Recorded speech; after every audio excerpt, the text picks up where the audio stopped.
E il capolavoro di Dürer è sicuramente il suo autoritratto. Il suo autoritratto del 1500, lui quando viene in Italia dice di essere trattato da signore, no? Lui viene in Italia e soggiorna e quando tornerà nel suo paese, che guarderà molto anche alla pittura italiana, e c'è un interscambio sicuramente. E guardate che cosa fa, fa questo capolavoro in cui si rappresenta come Cristo, come Gesù Cristo, un creatore, anche lui stesso, un uomo altolocato, perché lo vedete bene, ha una pelliccia, le vesti, questi bucoli bellissimi. A sottolineare anche l'analogia tra il pittore e Cristo, c'è anche questa posa ieratica, questa posa, non so se lo vedete, sacrale, no? E guardate la posizione della mano, centrale, in asse con il volto, che sembra il gesto benedicente di Cristo. Quindi lui si equipara e l'artista d'altra parte è un creatore, no? Il pittore con questi lunghi riccioli biondi indossa questo manto con questa pelliccia che esalta proprio lo status sociale, questa volta raggiunto dall'artista.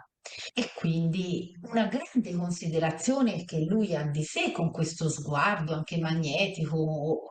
E vi invito poi a questo capolavoro di questo artista che è il Diavolo, che mostra a Sant'Agostino il libro dei vizi. Questo è bellissimo perché lui innanzitutto è anche scultore, un pittore e uno scultore.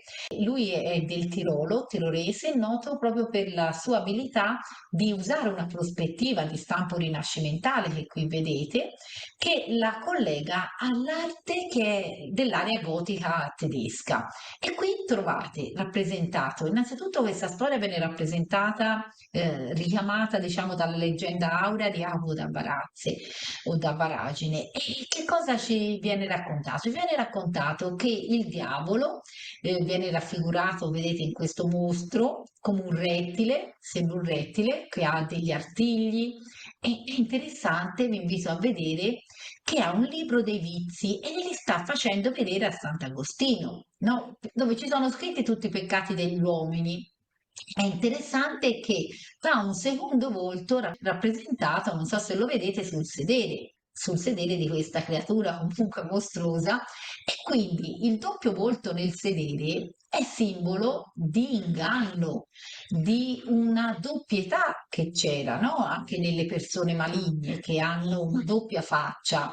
E Sant'Agostino è questo, invece ha un'espressione calma e sta facendo proprio questo gesto per scacciare questo demone e lo sta interrogando, no? Per rivelare i peccati e spesso questi peccati sono legati a che cosa? Alle mancanze liturgiche, come non recitare certe preghiere o così via. L'ambientazione della scena è inserita in un contesto, come vi ho detto, rinascimentale, con una forte prospettiva, e influenzato sicuramente anche da Mantegna, pur avendo comunque la caratteristica di essere fortemente legato ancora all'espressività nordica. E che dire, ci sono tutte le opere di Bruegel, il paese della cuccagna. Questo è strepitoso perché rappresenta il paese della cuccagna, l'avete sentito rammentare, no?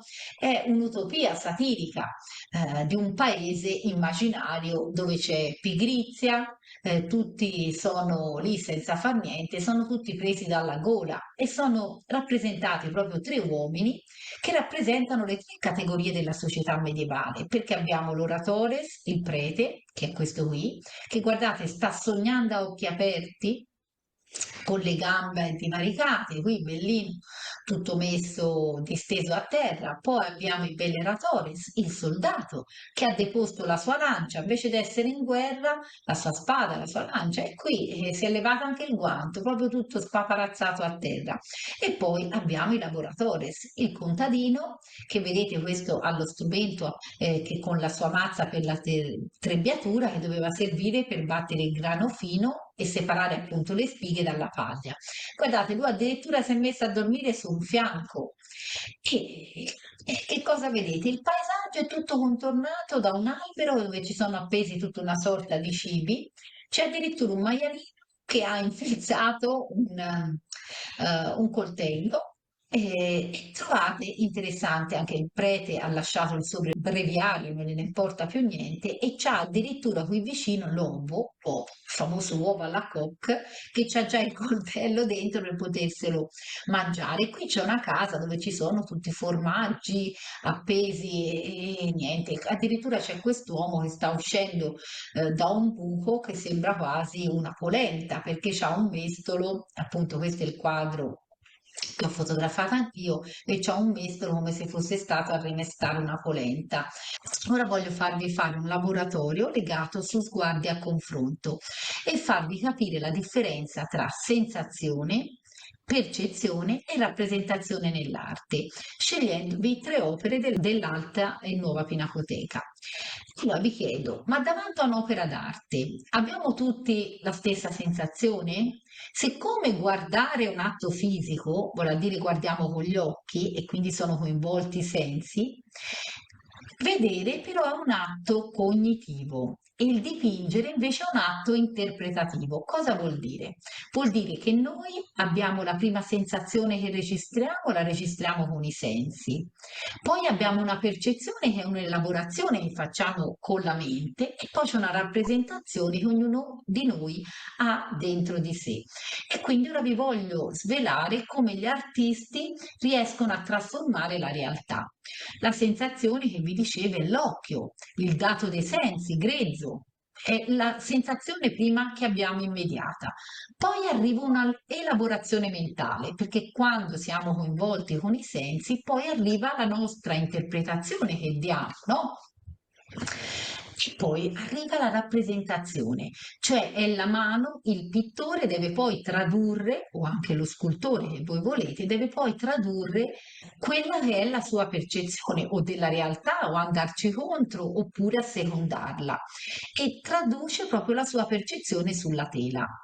E andiamo a vedere la ricerca dell'oggettività, per esempio dell'equilibrio e dell'idealizzazione formale che abbiamo in Leonardo. Leonardo, la Madonna, per esempio, del Garofano, e qui trovate la sensazione. Tutti possiamo notare i colori morbidi, la luce soffusa, il senso di armonia, che è una percezione, quella che abbiamo guardando il dipinto, e la rappresentazione è un'idealizzazione della realtà che ha fatto Leonardo con questa Madonna.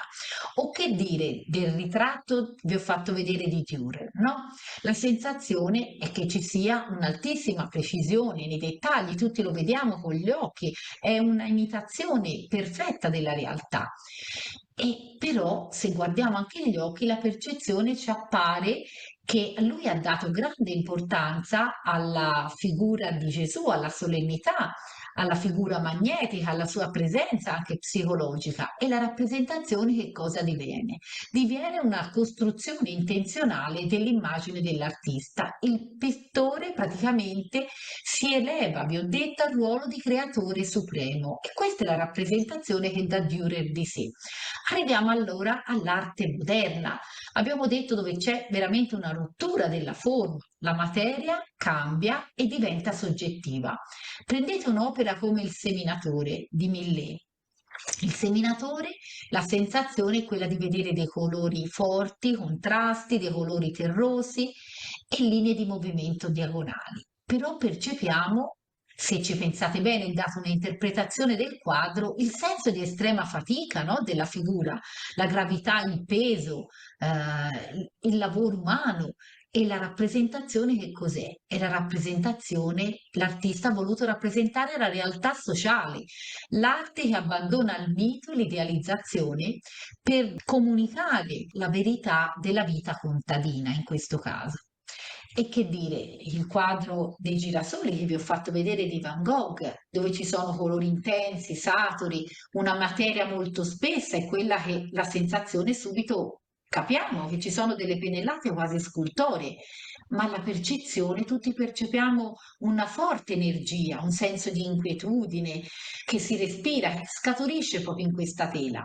E la rappresentazione questa volta che cos'è? È una rappresentazione soggettiva. Non gli interessa a Van Gogh come appare il fiore nella realtà, non gli interessa rappresentare il girasole oggettivo, ma lui rappresenta come sente lui l'opera, come sente interiormente. E quindi questa è la differenza, diciamo, tra sensazione, percezione e rappresentazione.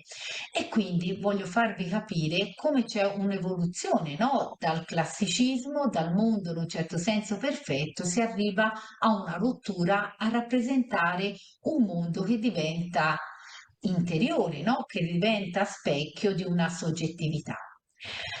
Ora tocca a voi, diciamo, a stare attenti a questi aspetti, a vedere cosa si percepisce solo con i sensi, cosa riuscite a interpretare attraverso una percezione che ognuno avrà diversa della realtà e come appunto cercare di capire come viene rappresentato, che cosa un artista sceglie di nascondere oppure di esaltare in un'opera d'arte.